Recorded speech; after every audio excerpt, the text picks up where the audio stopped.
Well, it looks like it's about that time again. So about a year ago, hopefully exactly a year ago, if I can upload this on the correct day for once in my freaking life, I did a video about my NES collection, of which was about 86 games big back then, and now it's about 110, unfortunately. This thing's growing quite too quickly, but otherwise, I don't even care, man. I don't even care. This is gonna be a yearly thing now to just update this collection video. Little by little, inch by inch. By the yard it is hard, but by the inch it's a cinch. Until apparently I end up completing the entire thing, or I just quit YouTube or I die, one of the three. Either way, let's get started with the collection video! Alright, so right off the bat, you have a new game, Athletic World. This was part of the Family Fun and Fitness series, of which there were only 2 games of. The other one's kinda, sort of, but not really expensive. Athletic World's the other one, and it also has a Power Pad version. The Athletic World Family Fun Fitness version is obviously hard to find, but neither of them are that hard to find unless you're talking about, like, complete unboxing this little gym. And in that case, it is in fact very, very, very, very hard to find. And up next to that game, we have the lovely Blaster Master, which for some reason I didn't know it until just recently. This was actually one of the last games I got at a game store that was a ways away from here down in... And it really friggin' bites that they went bankrupt because they had some really, really good deals on their games. This one especially I got complete in box. Well, not complete, there was missing a manual, but whatever. It still had the box, which I'll show you right here. It is in fact the Blaster Master box for like $10, and it was amazing. It was euphoric, in fact. And then next to it we have Captain Comic, the adventure with an upside down label. It's supposed to go like this, but just for some reason during Color Dream's early days, you know, they didn't pay the most amount of attention out of any unlicensed game company. And then you got Castellian right next to it, or however the frick you pronounce that. Basically, trial and error of the game.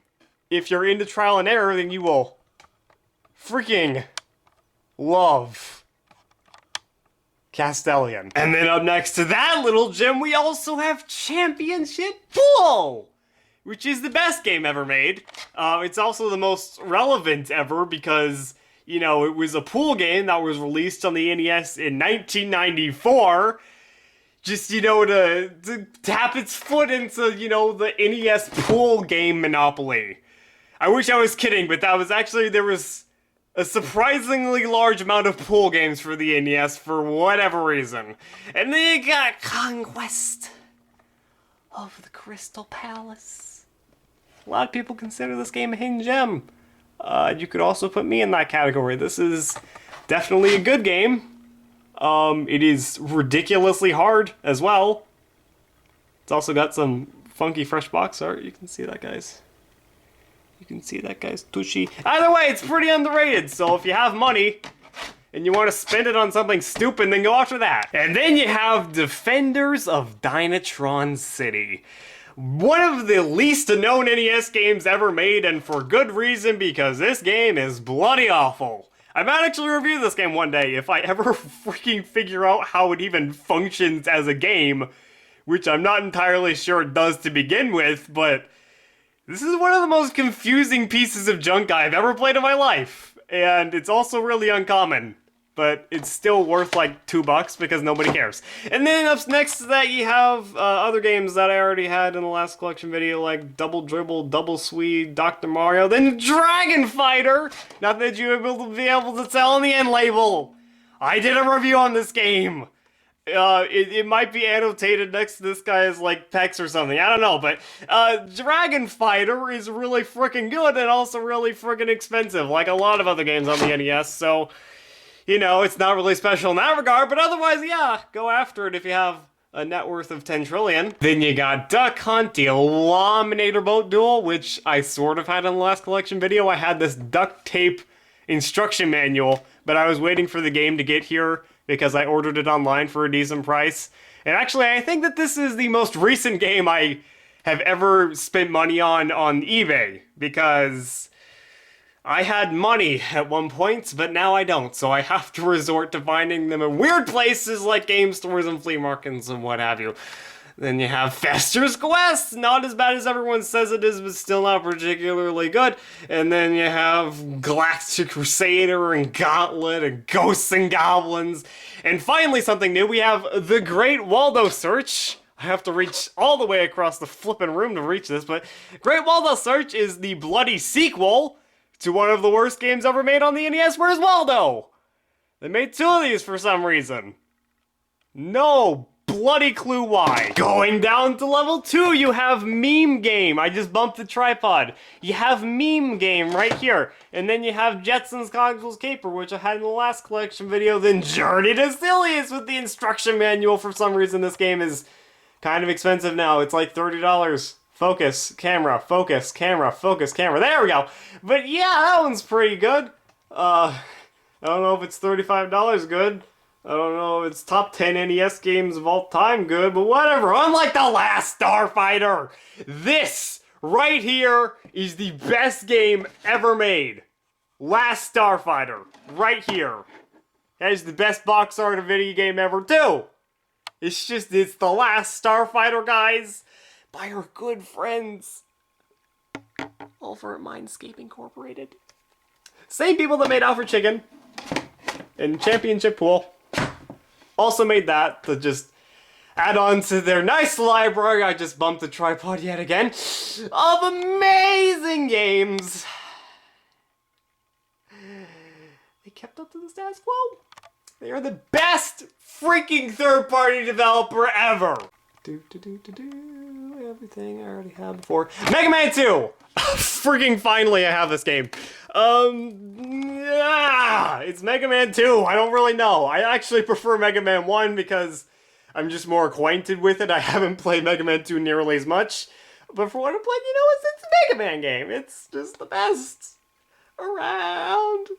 I was gonna have keep it down. Also, I just noticed that it rattles. I don't know if I just did that. And now we have the mutant virus. Crisis in Computer World. Focus, there we go. This game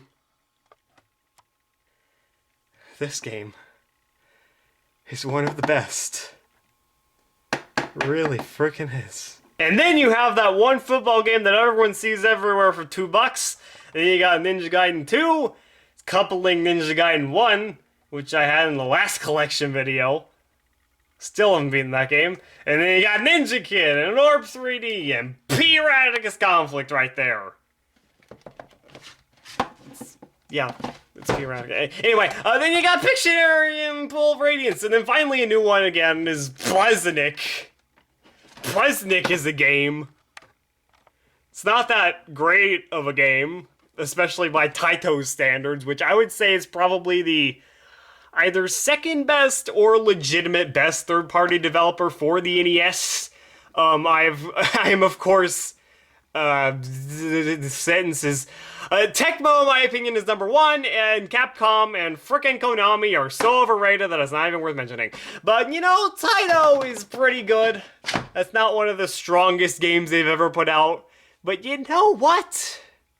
It's decent. So if you see it for $2, then why don't you try pursuing the lovely puzzle game, cleverly titled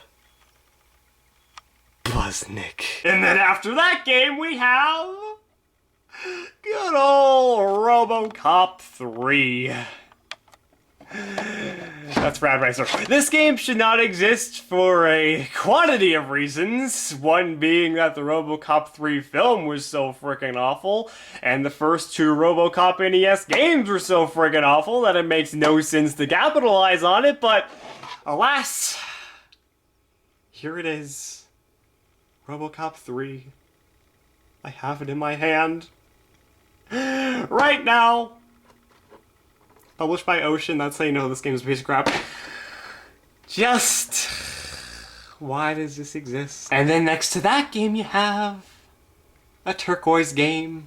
That's really more green than anything, because someone probably kept this outside for 20 years or something. This game is Silent Assault, ladies and gentlemen. I also did a review of this game friggin' forever ago. You can see it by clicking on this guy's cheekbones or something. I don't know. This game is really bad. Like, really, really bad. In fact, I don't know why I still have this game, but you know what? Just, it exists, so why not? And now we've reached the final level of NES games in my bloody huge collection. Now we have Stanley the Search for Dr. Livingston, and you know, all the Super Mario Bros. Games I had a year ago. Then you got Super Pitfall, Target, Renegade, Sword and Serpent's Tennis, Terminator 2, Tetris 2, and then finally some new ones. We have Tiger Heli. I freaking whatever. It's a 3 out of 10 game. Then you got Tiny Toon Adventures 2 because you needed more than one Tiny Toon Adventures game on the NES. And then you got the lovely, the for some reason stupidly expensive Toki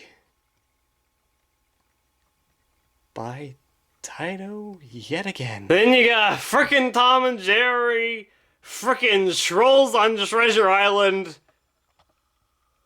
This is a Dudes with Attitudes clone for some reason. You can imagine my surprise when I originally turned that one on. Then you got Vice Project Doom without a name label. And then the last game that's new from this collection is